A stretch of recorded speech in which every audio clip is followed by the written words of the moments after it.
واحد مثلي ومثلك، شاب لطيف جميل، عنده اخت عمرها تقريبا 17 الى 18 سنه، يقول هي الوحيده من خواتي، يعني احنا الباقي كلنا عيال، كنا دائما نحب نطقطق معها ونستهبل على شكلها، لان هي طبعا ما كانت ذاك الجمال لكن كان فيها شيء انه خشمها كبير.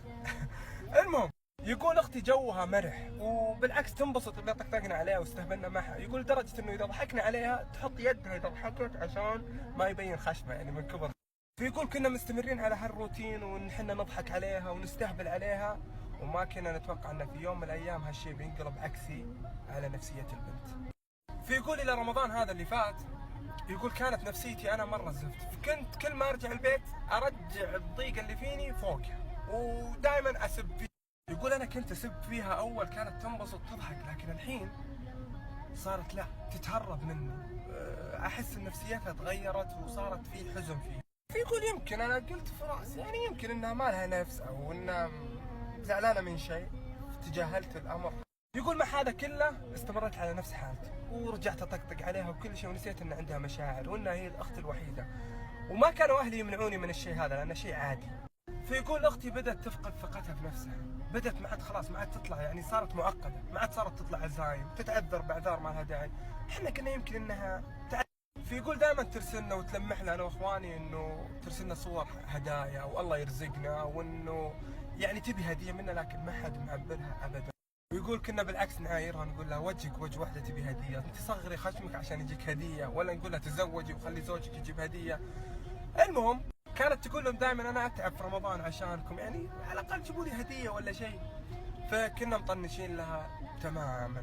المهم يقول قرب العيد نشوف البنت ما اهتمت فيه، ما راحت تشتري فستان زي ما كانت قبل، كانت تشتري فستان تجي تورينا وش رايكم اكثر من مليون مره. البنت تغيرت تماما. يقول سوينا كذا بالرغم من لها مواقف كثير معي، لدرجه انه مره نزل هو يعني الولد نزل صوره في تويتر سوفليه كاتب شكلها اليم.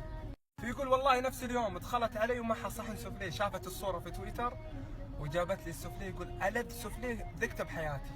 فقلت لها يقول قلت لها وش المناسب، يعني توقعت انها تبي اوديها مكان ولا شيء، فقالت لي ما يغلى شيء عليك وطلعت.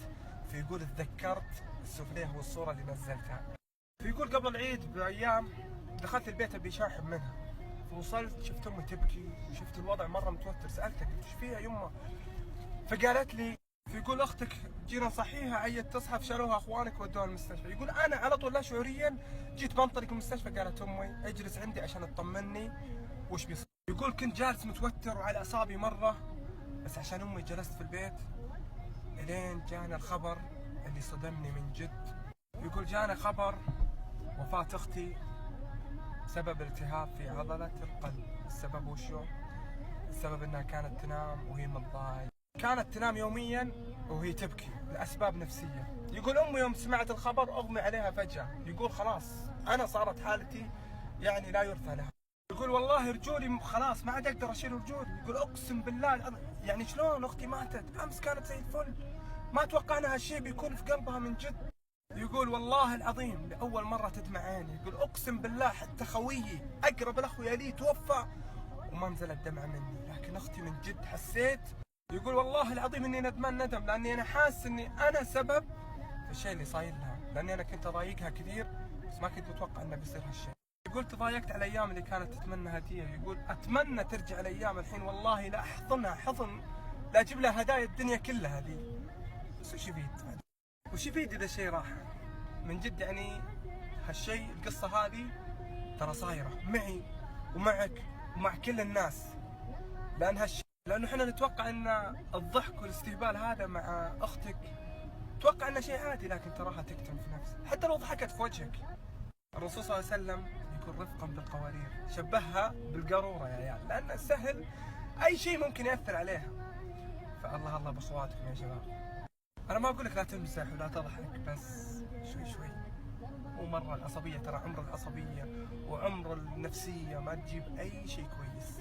كم من القصص اللي نسمعها، ويمكن الحين اللي يسمعوني برضه حصل لهم نفس الشيء، فانتبه تخسر الشيء وتندم عليه بعدين. ترى والله مو عيب انك تكون انت انسان بسيط، انسان لطيف مع خواتك مع بنات اختك، يعني خليك شيء حلو عندهم. وهذا برضه انا اقول للامهات الاباء، يعني انتم ادرى مني بالشيء هذا، لكن شوي شوي عليهم، شوي شوي على بناتكم. الاب الاخو ترى مو عيب انك تجي وتحضن بنتك، والله العظيم الاخو مو عيب انك تحضن اختك، ترى عادي والله جد، هذه اختك من لحمك ودمك.